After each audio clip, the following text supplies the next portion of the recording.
records a century back, fossil records were imperfect, admitted.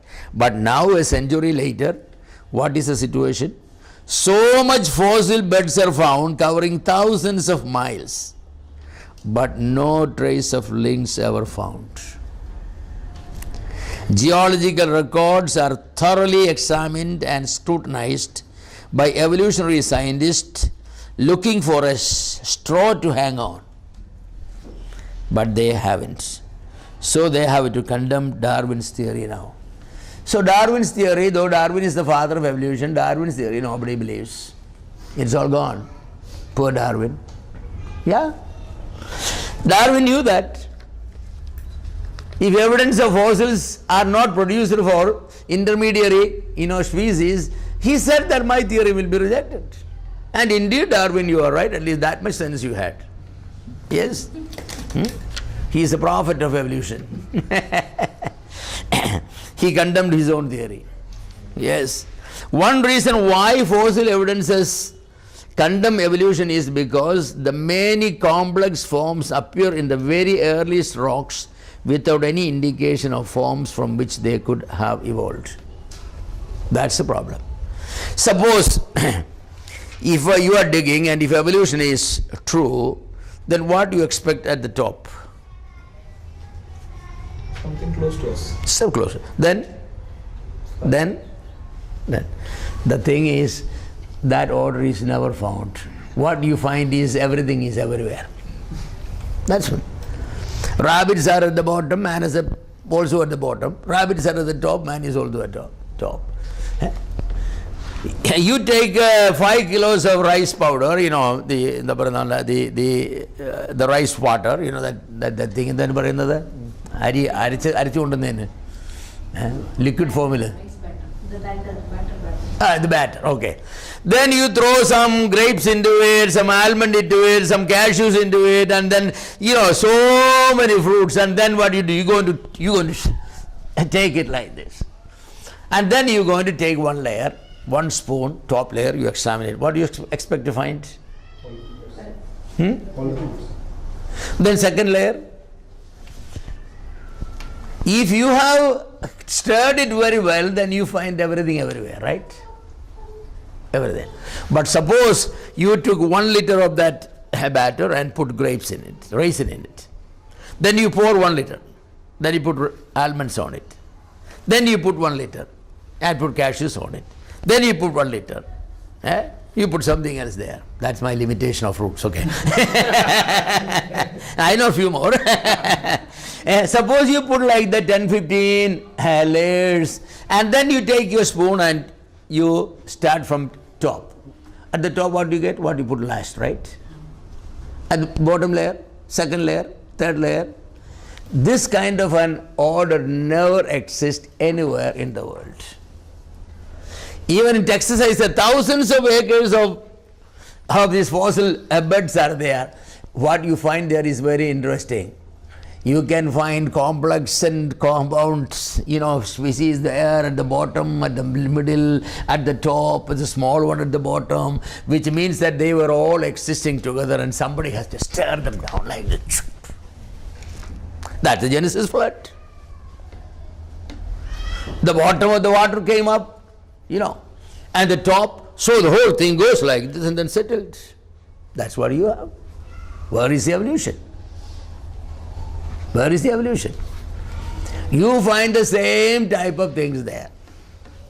They have been looking for some evidence to prove evolution. These poor people could not find any proof for evolution. So sad. On the other hand, they have found evidences to prove creation. That they destroy. Like they have the footprint of a dinosaur, and in the center of it, the footprint of a man. Not one. A dinosaur is walking, and man is putting his feet right where the dinosaur. The two are walking together. You know what these guys have done? They immediately want to destroy it, but there were some creationists, so they have taken some pictures. I have seen those pictures. Some of these creation scientists were showing them. I think Ben Scripture has it. Different people have it. But the evolutionists doesn't destroy it, that's against our interest. Because their theory says the dinosaurs lived billions of years before man evolved. So how can they man and have? So they will say that may have been some creatures whose feet looked like man's. Oh, what an explanation. What an explanation. So that's the way it is. They are never, truthful. Creatures without ancestors cannot help but imply special creation, right? Creatures without ancestors. You have to agree they were created, not evolved. Because if they are evolved, where are the ancestors? So they make this picture in the 4th grade students, they will draw the picture, the tree of evolution, they like, oh, the small goes like this. Everybody looks Darwin, Darwin's children. You carefully look at them. They all look like. But where are they? Only in your book, your imagination. Show it the evidence. No, it's missing. They say, we will find. Yeah, you will find. You will find. You will find. So, creatures without ancestors cannot help but imply special creation. Brown has said, the evolutionary tree has no trunk. The evolutionary tree has no trunk. Somebody else said, the evolutionary tree has no trunk and no branches. It has nothing. It's only an imaginary tree. The simple, most embarrassing negative evidence for evolution is the total absence of transitional forces. Brown says, if the Darwinian evolution has happened, the fossil record should show continuous and gradual change from the bottom to the top layers and between all forms of life. Actually, many gaps and discontinuity appear throughout the fossil record. An evolutionary tree with no trunk and no branches could hardly be called a tree at all.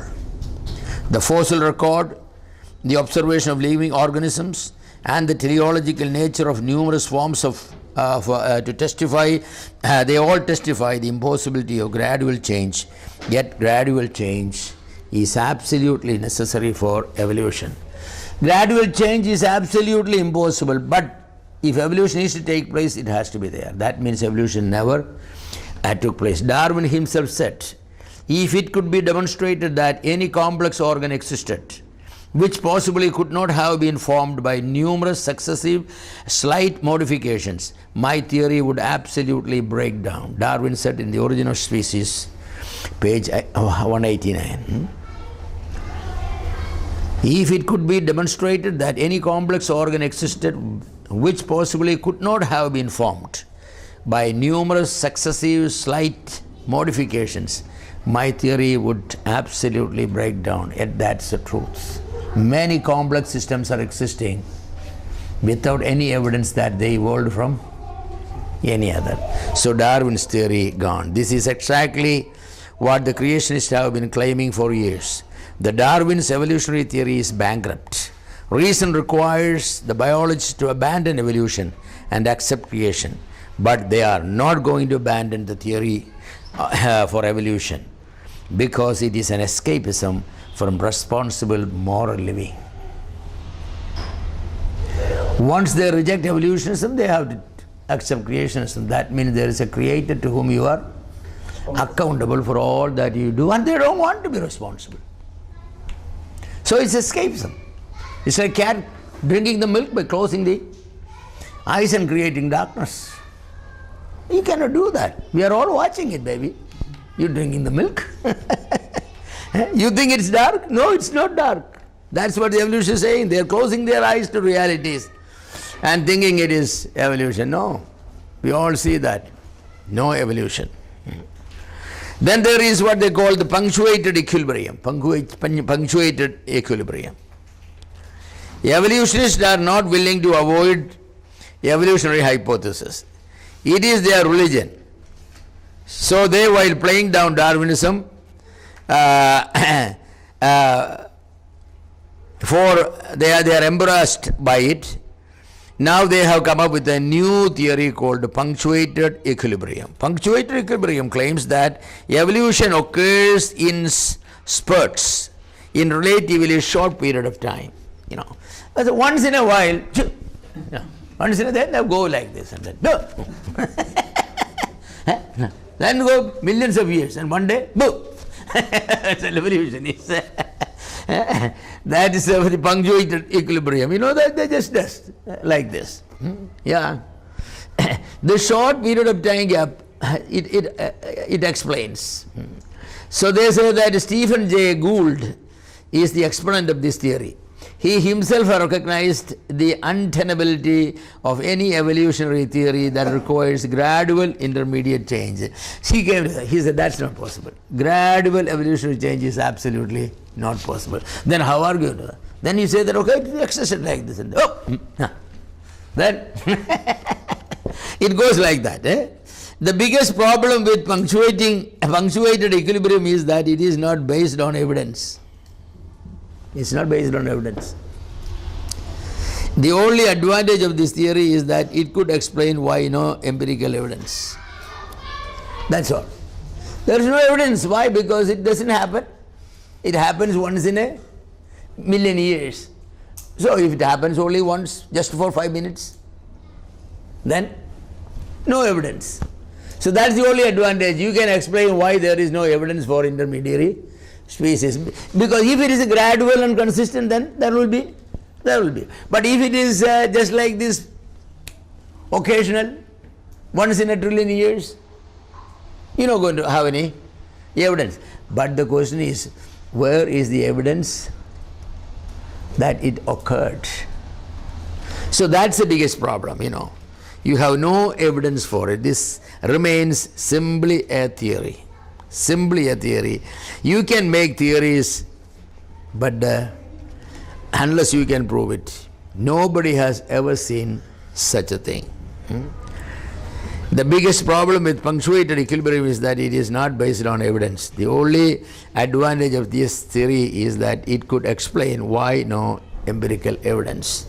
Creationism proves to be a much better explanation of man's origin when one takes into account evidences of intelligent design throughout the universe, the complexity and the ingenuity of DNA, the fossil record showing no transitional forms, but rather kind begetting kind, the extinction of species rather than the evolution of new species through natural selection, or punctuated equilibrium, the law of biogenesis and the first and second law of thermodynamics. All of these together, they have just wiped out. There was a time when it was thought to be so big as a lion, but a bunch of hyenas together attacked the lion, and after a day came, all that could see is just a little piece of skeleton. That's it. Evidences after evidences against evolution. Who will believe? Of course, they still say, we believe. You can believe anything you want. You can believe anything. You go to the mental hospital, there are people who believe they are the president of India and America. Some of them are walking outside the mental hospital, that's all. That's all the difference I see. Yeah. I had a friend once, he was in Trichur. He wanted to go to his office. He has to, he can go take the regular road, then he has to go like this. 3 sides of a square he has to go. Otherwise, diagonally he can go, then walk by the veranda of the mental hospital. So one day he was late, so he was going there. So as he started walking, all these veranda, the windows, they were all holding on the windows and looking outside, and they start asking, sir, what time? Sir, some. He got tired. So he told one of them is 3 o'clock. It was only 11 o'clock. So he said that, 3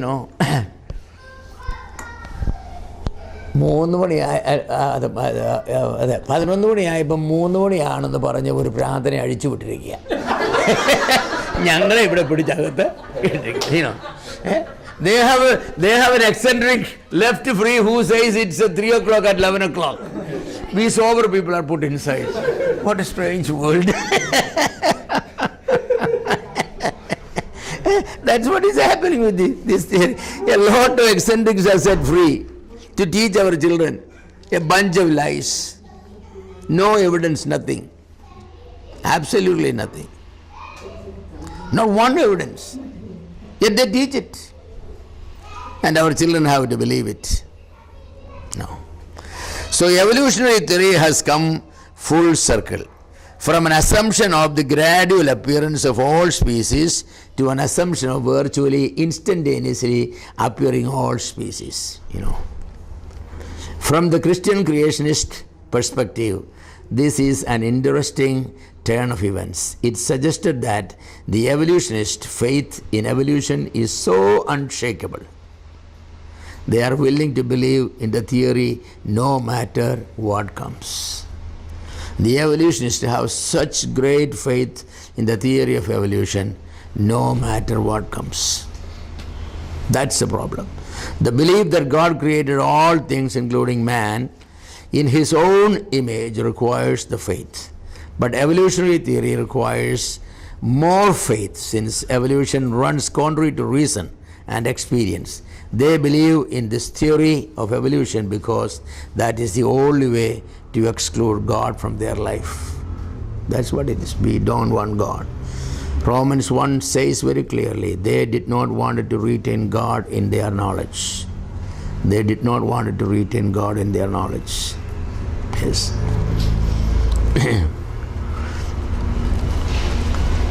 Faith is what counts.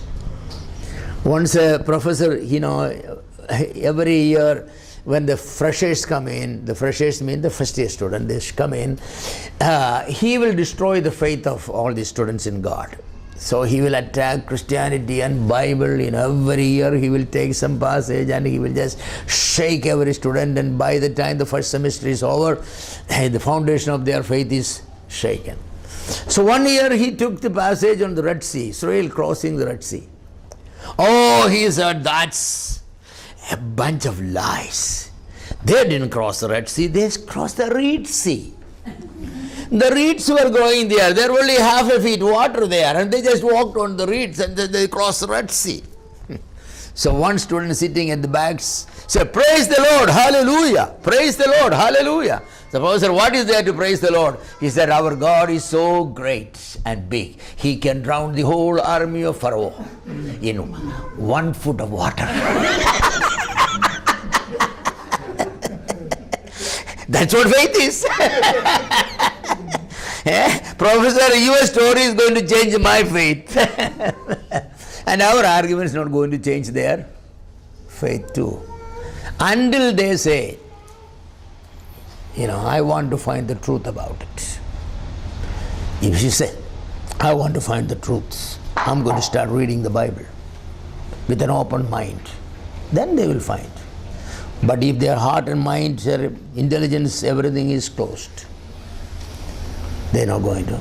See, the evolutionary scientists do not have an intellectual problem. They don't. They have a spiritual problem. Evolution is a spiritual problem.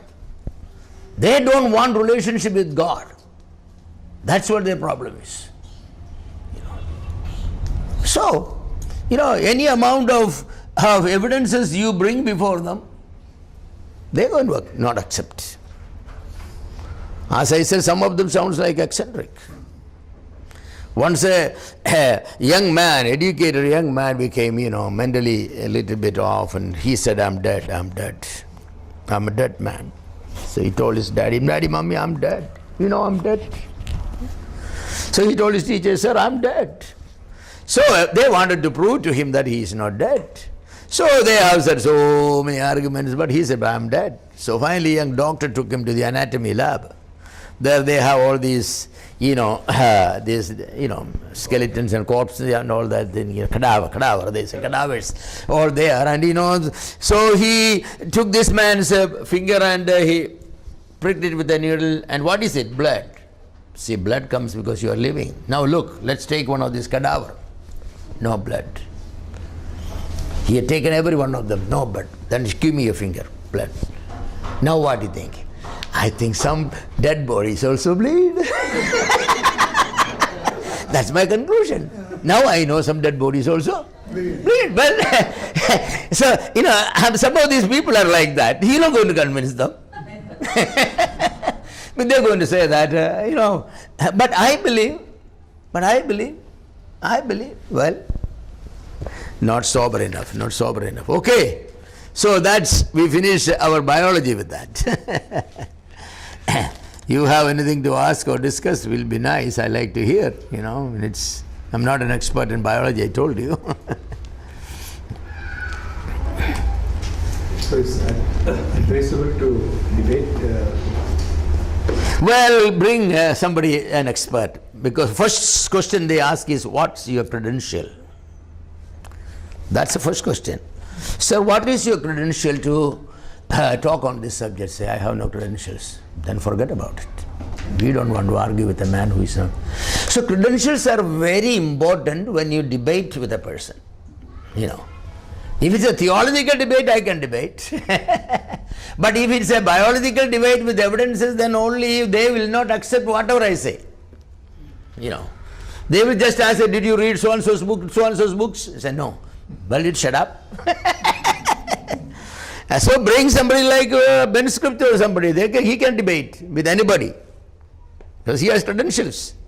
So that's very, very important, So it's not what you speak, whether it is truth or not, it's also credentials amount. So those who wanted to really debate with evolution and creation, these issues, I will say it's always better to find somebody who has both knowledge and credential. That I always say that, otherwise it will be to our discredit. They will turn around and they will ask this question. They sometimes silence you with the first question itself. Yeah. Even an engineer cannot, even I know Brother A.K. Skaria, A.K. Skaria has one day told me, how, he was debating somewhere. They asked him, you are an engineer, right? What's your credential to argue on biological evolution? This is the question. What's your credential to argue on debate on biological evolution? And I don't have. Now you studied, I've only read. Well, you're not qualified. That's the way it is. This is the way they will take this world. So it's always, when you arrange for a debate, you have the best candidate who has credentials to argue. If you want a theological debate, yes. From a theological, biblical point of view, why evolution is not possible. That I can do. But these people not interested. That's your Bible, they will say. See, that's the problem. Yes. Take a small break.